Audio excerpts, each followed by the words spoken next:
Bom dia a todos. Daremos início ao julgamento de João Augusto da Silva. Bom dia a todos. Cumprimento a Vossa Excelência e o júri em nome da acusação. Hoje nós estamos aqui para dar andamento ao caso do senhor João Augusto da Silva, que é acusado de assassinar seu padrasto a golpes de facas na cozinha da casa onde ambos residiam no dia 13 de setembro de 2022. Para mais esclarecimentos dos fatos, eu convoco a primeira testemunha, que seria Maria das Graças da Silva, a empregada da casa.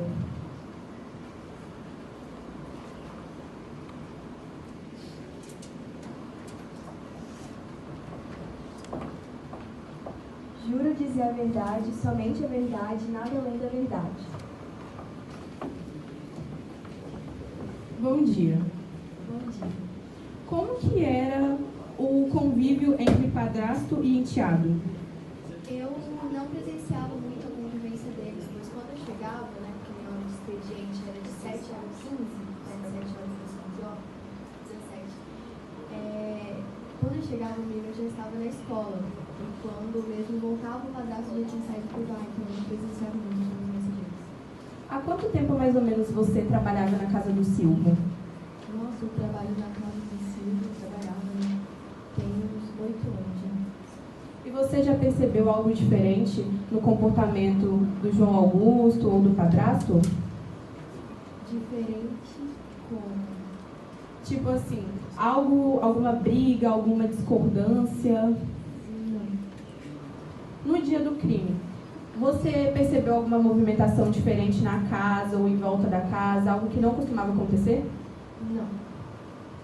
E no dia após o crime, no dia 14, como que você encontrou o corpo do Oswaldo Filho, o padrasto? Eu cheguei na casa, né, e encontrei alguns rastros de sangue pela cozinha que levando até o porão. Então eu fui até o porão e encontrei o corpo todo esfaqueado, todo sangrado. E após ver isso, você gritou por socorro, certo? Sim. Até que a sua vizinha, Laine Trevisani, ela teria escutado seus gritos e foi até a casa. Certo. E depois disso, vocês chamaram a polícia, certo? Uhum. Sem mais perguntas.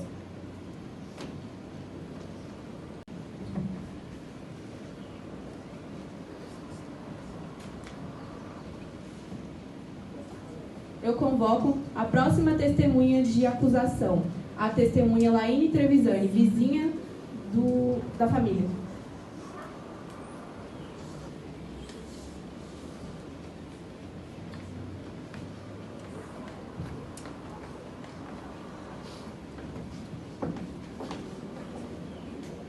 Juro dizer a verdade, somente a verdade, nada além da verdade. Senhora Laine, você pode me dizer como que o réu agia com a vizinhança? Sim, ele era bastante intolerante comigo e minha esposa. E também era bem, como rudes. Podemos perceber que o réu não era uma pessoa fácil de lidar e gentil com as pessoas que moravam à sua volta. No dia do crime, você percebeu alguma coisa de diferente? Não. Bom, e um dia após, você escutou os gritos da Gracinha, a empregada da casa, certo? Certo. E quando você chegou lá, na porta do porão, qual foi a primeira coisa que você viu? O corpo de Oswaldo e a faca ao lado do corpo. Logo após, vocês chamaram a polícia, certo? Certo. Sem mais perguntas.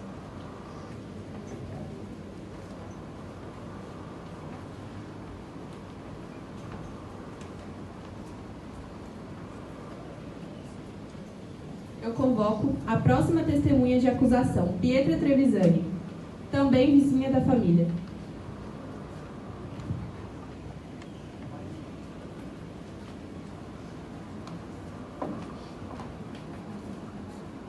Juro dizer a verdade, somente a verdade, nada além da verdade.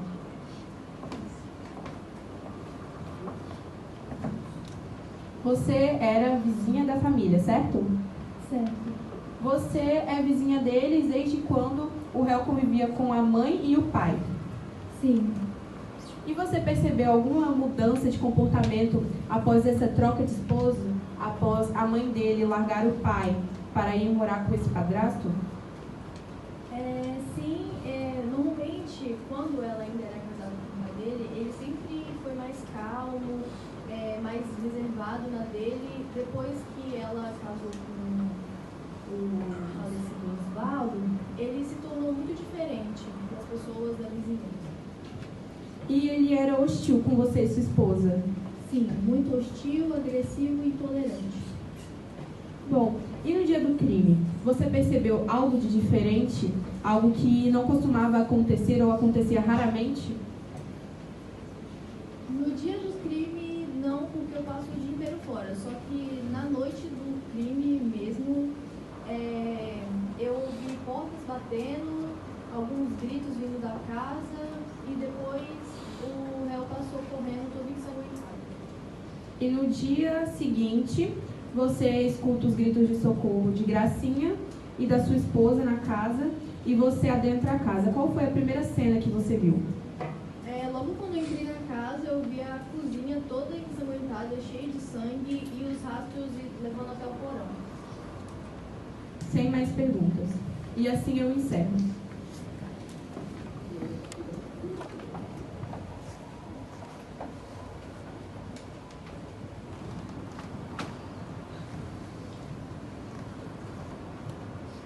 Bom dia, Vossa Excelência e ao júri.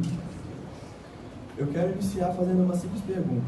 Vocês conseguem imaginar como é ser abusado fisicamente e psicologicamente sobre uma pessoa que vocês deveriam amar? É o que o nosso réu acaba sofrendo diariamente na sua casa. É uma coisa que é muito decorrente na sua vida são os abusos.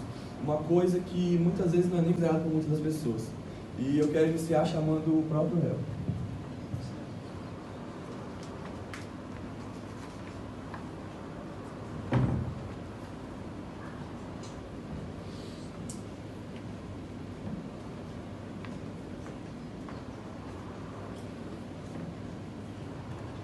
Juro dizer a verdade, somente a verdade, nada além da verdade.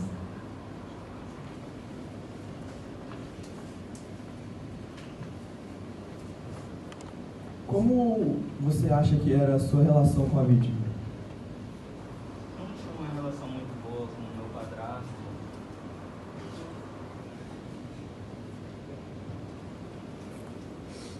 Eu era agredido psicologicamente e fisicamente. Todos os dias. Como aconteceu o crime? Eu estava em casa, liguei para o celular do meu padrasto, porém Antônio, dono do bar, em que Osvaldo frequentemente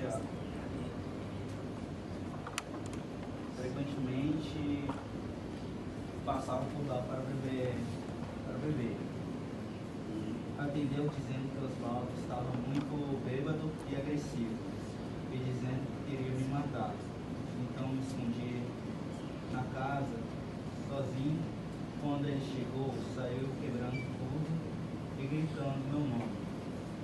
Quando me achou, começou a me xingar e me agredir, querendo me matar. Em minha defesa, peguei a faca e acertei com medo, peguei o corpo dele, escondi no porão, pois estava sob pressão, e depois saí da casa correndo. Muito obrigado, sem mais perguntas.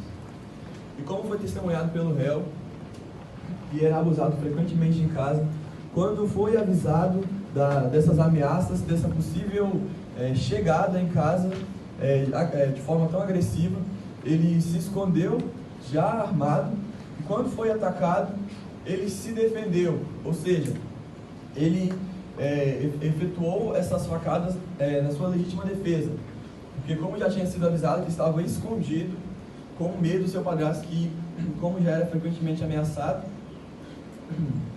E queremos continuar também apresentando as provas do exame de corpo de delito que apresentam as agressões feitas pelo padrasto sobre o réu. As provas já foram entregadas ao júri.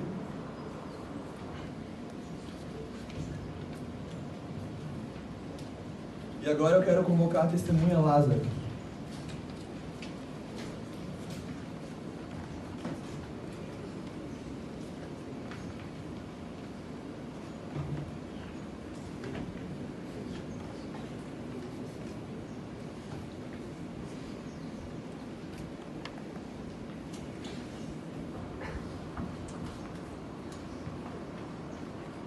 Juro dizer a verdade, somente a verdade, nada além da verdade.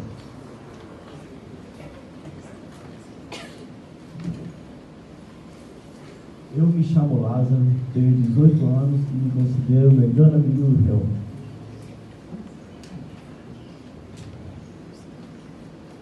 Poderia me informar mais sobre os abusos físicos e psicológicos da vítima sobre o réu? Diversamente, o réu recebia agressões físicas, não somente físicas, mas também verbais, e várias ameaças de morte.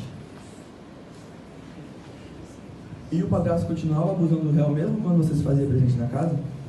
Sim, ele continuava. O padrasto Val me mandava ficar dentro do quarto, mas eu continuava ouvindo tudo.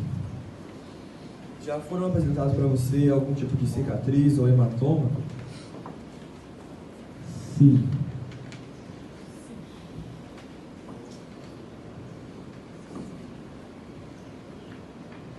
Você já efetuou algum tipo de tentativa de denúncia contra a vítima?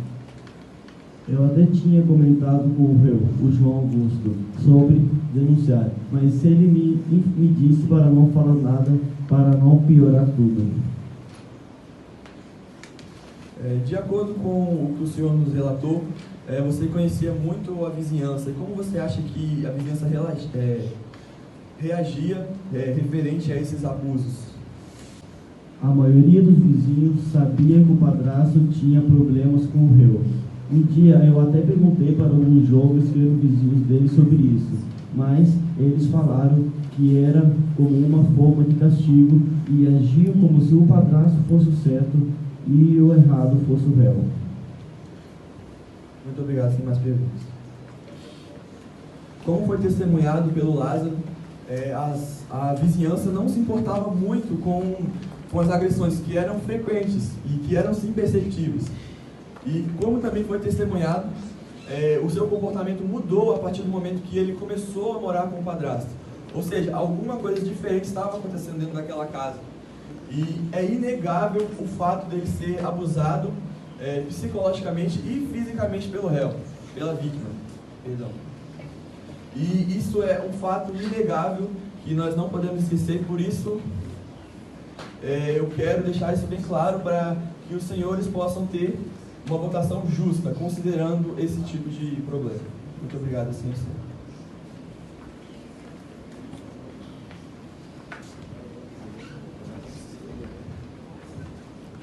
Eu saldo o júri e Vossa Excelência, a população também. Dando continuidade às testemunhas de defesa, eu convoco o senhor Antônio, que era dono do bar onde o padrasto frequentava.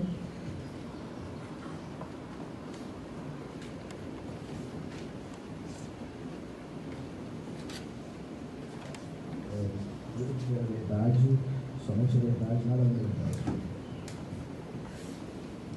Senhor Antônio, como o padrasto agia no bar? Ele era muito agressivo. O senhor viu o padrasto no dia do crime? Sim, ele... Você recebeu uma ligação do réu antes do assassinato? Sim. Segundo o registro da ligação, o réu havia ligado para o celular do padrasto querendo saber onde ele estava, mas o senhor atendeu. Por quê? Porque o Paulo estava agredindo o público lá, como sempre faz na empresa dele, é algo muito pouco dele, né? Então ele fica extremamente agressivo. Nesse dia, Oswaldo voltou para casa tranquilo? Então, a vítima foi para casa com a intenção de matar o réu? Aparentava, estava xingando o garoto, falando que ia matar ele para acabar com os problemas. Você avisou o réu que ele podia sofrer algum assassinato? Aí eu liguei para ele, informei ele. Obrigada. Muito obrigada. Sem perguntas. Agora eu convoco mais uma testemunha, a senhora Maísa, a vizinha da família.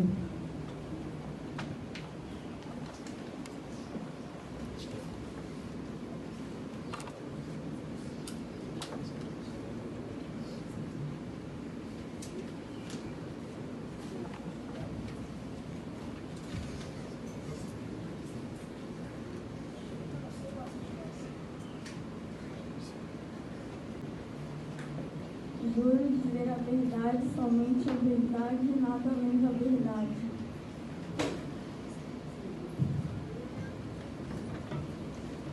Senhora Maísa, você ia frequentemente à casa do réu?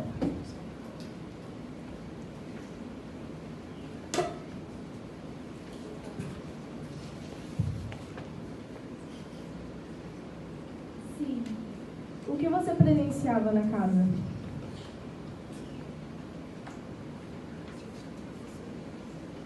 Eu presenciava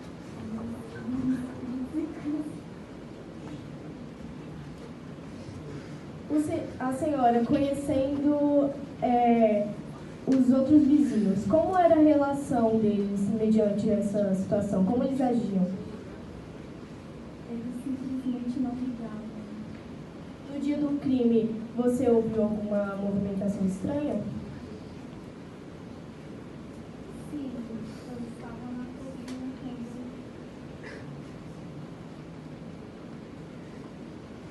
Você estava na cozinha quando ouviu alguma coisa? sim, O que a senhora viu?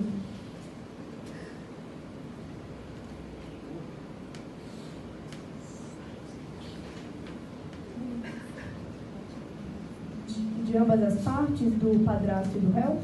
sim. Muito obrigada. Sem perguntas, Excelência, assim eu encerro.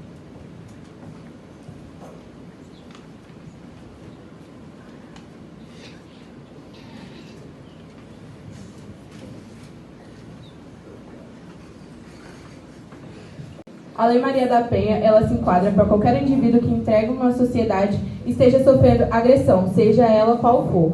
Bom, a gente tem aí, no caso, uma ligação. Essa ligação, ela foi feita horas antes do crime, por volta das 3h30 da tarde. O réu, ele liga para o padrasto, perguntando quando ele retornaria para a residência, quando ele voltaria para casa. Bom, segundo a testemunha, o dono do bar, Antônio, ele teria atendido o celular e dito que o padrasto estava muito agressivo no bar e que estaria voltando para casa. Correto?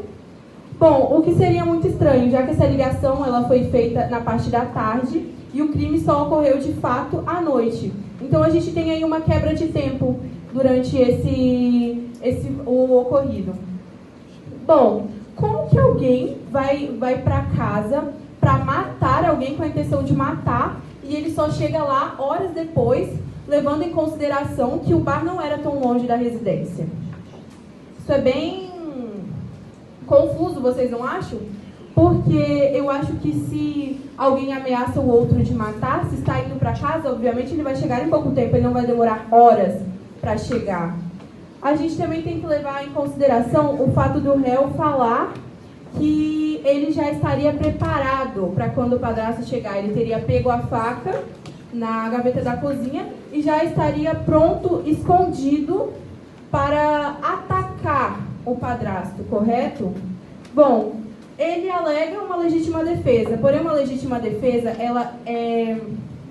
ela entra quando é uma clara tentativa de homicídio e ele tentaria se defender. Mas como iria se defender se ele já estava se preparando para atacar o padrasto?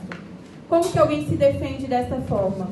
Ele praticamente traiu o padrasto pelas costas, ele pegou ele pelas costas, o que não enquadra uma legítima defesa. Além disso, nós temos também o fato de que o réu cometeu o crime e ele saiu da casa, ele fugiu do flagrante e ocultou o corpo. Se fosse uma legítima defesa, creio eu que ele não teria pensado em esconder o corpo. Ele teria simplesmente matado e deixado ali, saído da casa. Mas isso, para mim, seria uma premeditação do crime. Ele premeditou, ele planejou o crime. Isso não foi uma coisa de última hora, não foi uma legítima defesa. E, além disso, podemos levar em consideração que réu e padrasto não tinham uma boa convivência. Eles não eram, segundo a família, o réu ele não teria um bom convívio com o padrasto. Também podemos levar em conta o fato de que ele teria comentado com seu amigo que ele sofria essa violência, essas agressões dentro de casa. Porém, por que o amigo nunca procurou denunciar? Porque O júri provavelmente vai concordar comigo que se em algum momento algum amigo, algum parente próximo a mim está sofrendo algum tipo de agressão física, psicológica ou moral, eu vou sim tentar ajudar, eu vou sim procurar uma maneira de solucionar essa situação. E não simplesmente passar pano, não simplesmente deixar isso para lá como se não fosse nada, como se nada estivesse acontecendo. Na cena do crime, nós temos o corpo no porão e a faca ao lado do corpo. Com o júri, nós já temos as provas da perícia dessa faca. A perícia comprova, esse exame, ele comprova a autoria do crime. E por essas e outras circunstâncias, nós pedimos a condenação de João Augusto da Silva por homicídio doloso quando há intenção de matar com agravante, por fuga do flagrante e por ocultação de cadáver, assim o encerro.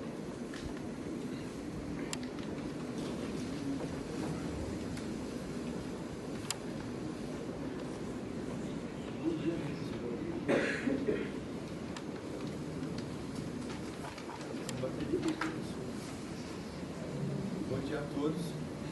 Eu quero iniciar a nossa argumentação, primeiro deixando bem claro que foi completamente desconsiderada a ligação que foi feita ao telefone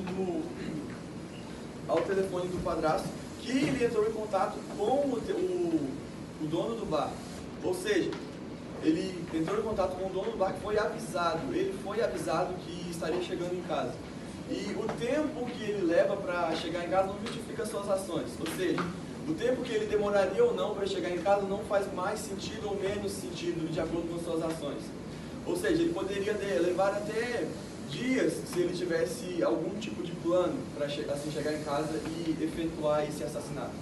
E então, sabendo disso, o réu acaba se escondendo já armado com a intenção de se defender. Ou seja, com a intenção de se defender, com medo do seu padrasto, da vítima, ele se esconde. E assim, então, quando é atacado, assim ele revida e acaba assassinando a vítima, o seu padrasto. Ou seja, é completamente cabível a gente considerar que não faz sentido nenhum o tempo que ele demora de chegar de um local a outro, independente das suas intenções. Outra coisa que também é extremamente considerável é a falta de conhecimentos do réu, por provavelmente não saber que essa lei também se aplicava a ele. E outra coisa que a gente também tem que considerar é o testemunho do Lázaro, que dizia que tinha muito medo de denunciar por conta das ações do padrasto. Ou seja, muitas coisas foram desconsideradas no momento da argumentação. E eu acho que só isso já é suficiente assim.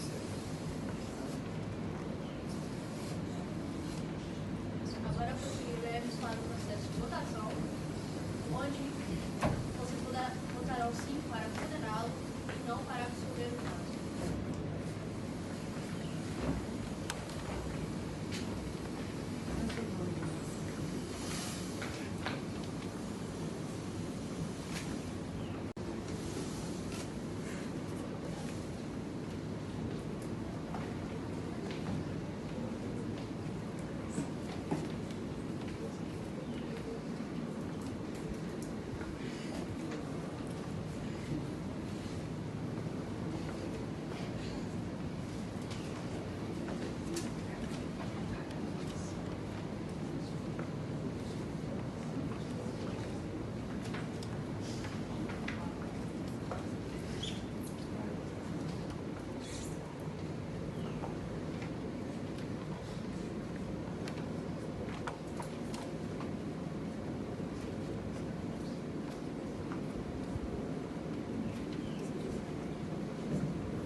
Agora eu peço para todos fiquem de pé para darmos a sentença.